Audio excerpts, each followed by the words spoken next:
মাশাআল্লাহ আমার আচারটা সুন্দর হয়েছে। এখন কাঁচা সরিষার তেল দিয়ে দিব একটু ভালো থাকার জন্য।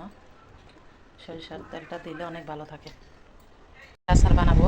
এখানে কাঁচা আম কিনে নিয়ে আসলাম, এখন ছিলে নিব এভাবে। তো ছিলে নিলাম, আলো রয়েছে, ছিলতেছি।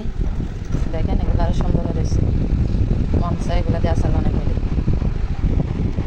এগুলো ছিলে নিলাম সুন্দরভাবে। চিকেন করে নিলাম, এখন সিদ্ধ করে নেব। চুলার উপরে গরম পানি বসিয়ে দিলাম। পানিটা ফুটে গেছে, এখন আমটা আদা সিদ্ধ করে নিব।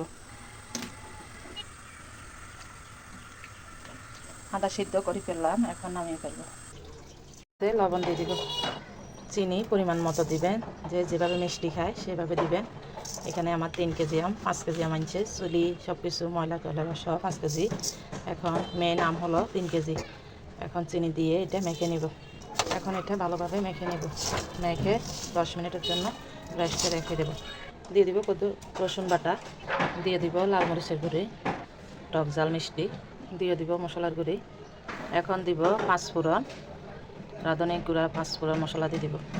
এখন চুলার উপরে মিডিয়ামে বসিয়ে দিব, হালকা আগুন দিয়ে বসিয়ে দিলাম।